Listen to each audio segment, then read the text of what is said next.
Kwento ng nurse na si Ben, pinara umano siya ng enforcer dahil sa paggamit ng cellphone habang nagmamaneho na bagay na hindi niya naman umano ginawa.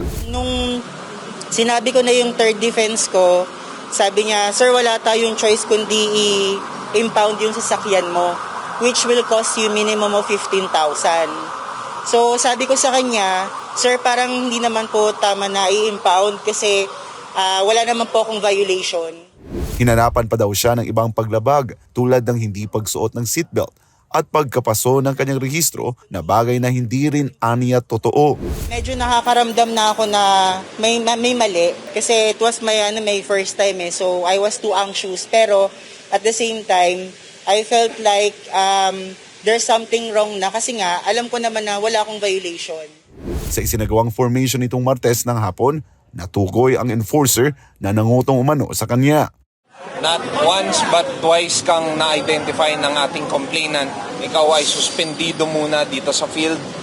Ikaw ay magre-report muna sa ating headquarters for further investigation habang wala pang final na resulta dito sa kasong isasampa sa'yo.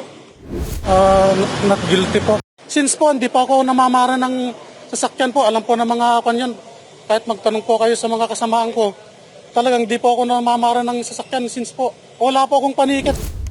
Itinanggi naman ng enforcer ang mga paratang laban sa kanya na siya ay nangutong. Naniniwalaan niya siya na siya ay maaabswelto.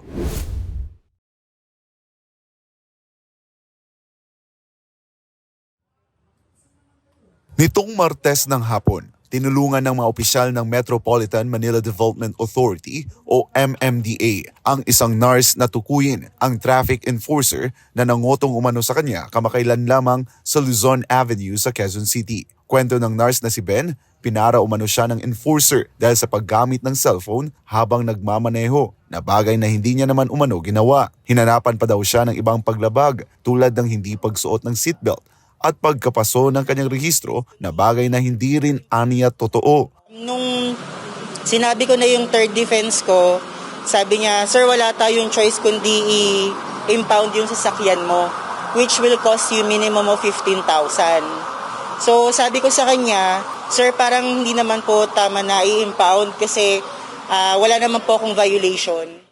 Ngunit ipinaliwanag ni Ben na wala siyang hawak na pera na ganoon kalaki kaya ibinaba ng enforcer sa 5,000 pesos. Ikinatwiran pa rin ng biktima na wala itong dalang pera at tanging dala niya lamang ay nasa e-wallet na may laman na 1,000 pesos. Pero ayon sa enforcer, kulang daw ito para sa kanilang dalawa ng kanyang kasamahan. Hanggang sa napilitan si Ben na magbayad na lamang ng 2,400 pesos sa pamamagitan ng e-wallet. Medyo nakakaramdam na ako na may mali kasi it was my first time so I was too anxious, pero at the same time I felt like there's something wrong na kasi nga alam ko naman na wala akong violation.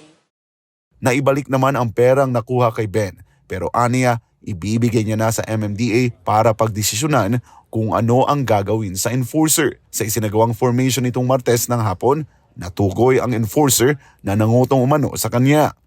Not once but twice kang na-identify ng ating complainant. Ikaw ay suspendido muna dito sa field. Ikaw ay magre-report muna sa ating headquarters for further investigation habang wala pang final na resulta dito sa kasong isasampa sa'yo. Itinanggi naman ng enforcer ang mga paratang laban sa kanya na siya ay nangutong. Naniniwalaan niya siya na siya ay maaabswelto.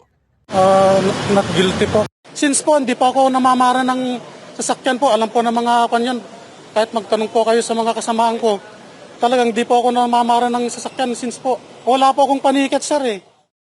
Tiniyak naman ng MMDA na papakinggan din ang panig ng enforcer sa ginagawang investigasyon.